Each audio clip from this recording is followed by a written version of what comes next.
ಚಾಮರಾಜನಗರ.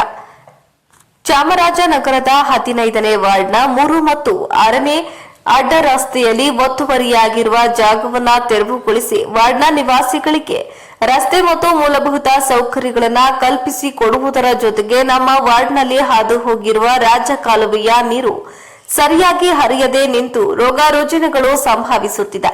ಇದನ್ನ ತಪ್ಪಿಸಿ ಅನುಕೂಲ ಮಾಡಿಕೊಡಬೇಕೆಂದು ಒತ್ತಾಯಿಸಿ ನಿವಾಸಿಗಳು ಕರ್ನಾಟಕ ಕನ್ನಡ ರಕ್ಷಣಾ ವೇದಿಕೆ ಅಧ್ಯಕ್ಷ ಚಾಗು ನಾಗರಾಜು ಅವರ ನೇತೃತ್ವದಲ್ಲಿ ನಗರದ ಜಿಲ್ಲಾಡಳಿತ ಭವನದಲ್ಲಿ ಹೆಚ್ಚುವರಿ ಜಿಲ್ಲಾಧಿಕಾರಿ ಜವರೇಗೌಡ ಅವರಿಗೆ ಮನವಿಯನ್ನ ಸಲ್ಲಿಸಿದ್ರು. ವಾರ್ಡ್ನ 3 ಮತ್ತು 4ನೇ ಅಡ್ಡ ರಸ್ತೆಯಲ್ಲಿ ಸಂಚರಿಸಲು ರಸ್ತೆ, ಬೀದಿ ದೀಪಗಳು, ಚರಂಡಿಗಳು ಸೇರಿದಂತೆ ಯಾವುದೇ ಮೂಲಭೂತ ಸೌಕರ್ಯಗಳು ಸರಿಯಾಗಿ ಇಲ್ಲ. ಈ ಕುರಿತು ನಾವು ನಗರಸಭೆಗೆ ಹಲವು ಬಾರಿ ದೂರನ್ನ ನೀಡಿದ್ರೂ ಯಾವುದೇ ಪ್ರಯೋಜನವಾಗಿಲ್ಲ.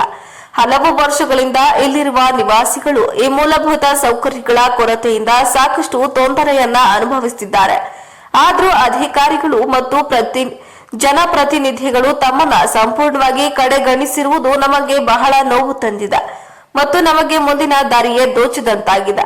ಈ ವಿಷಯದ ಬಗ್ಗೆ ಚಾಮರಾಜನಗರ ನಗರಸಭೆಯ ಸಾಮಾನ್ಯ ಸಭೆ 2013 ಜನವರಿ 14ರ ನಡವಳಿಯಲ್ಲಿನ ಪ್ರತಿಯನ್ನ ಕೂಡ ತಮ್ಮ ಅವಗಾಹನೆಗಾಗಿ ಲಗತ್ತಿಸಲಾಗಿದೆ ಮತ್ತು ಕರ್ನಾಟಕ ಲೋಕಾಯುಕ್ತ ನೀಡಿರುವ ವರದಿಯಲ್ಲಿ ಕಾಣಿಸಿರುವ 10 ರಿಂದ 12 ಅಡಿಯಷ್ಟು ಜಾಗವನ್ನ ಒತ್ತುವರಿಯಾಗಿರೋದ್ರಿಂದ ಅದನ್ನ ತಾವು ಖುದ್ದು ಸ್ಥಳ ಪರಿಶೀಲನೆ ಮಾಡಿ ತೆರವುಗೊಳಿಸುವಂತೆ ವರದಿ ನೀಡಿರುತ್ತಾರೆ.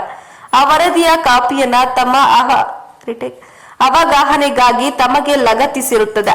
ಜೊತೆಗೆ ರಾಜ್ಯ ಕಾಲುವೆಯ ಪಕ್ಕದಲ್ಲಿರುವ ಸರ್ವೆ ನಂಬರ್ 367 ಮತ್ತು 368ರ ಖಾಲಿ ಜಾಗದಲ್ಲಿ ಕೊಳಚೆ ನೀರು ನಿಂತಿದ್ದು, ಇದರಿಂದ ಈ ವಾರ್ಡ್ನ ನಿವಾಸಿಗಳಿಗೆ ಸಾಂಕ್ರಾಮಿಕ ರೋಗ ಹರಡುವುದೆಂಬ ಭೀತಿ ಇದೆ.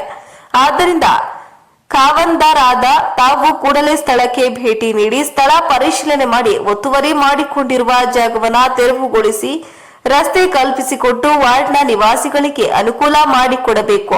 ಜಿಲ್ಲಾಧಿಕಾರಿಗಳಿಗೆ ಸಲ್ಲಿಸಿರುವ ಮನವಿಯನ್ನ ನಿವಾಸಿಗಳಾದ ವಿಜಯಕುಮಾರ್, ಬಂಗಾರ ನಾಯಕ, ಎಸ್ಆರ್ ಶೇಷಾಚಲ, ಮನು ಒತ್ತಾಯಿಸಿದ್ರು.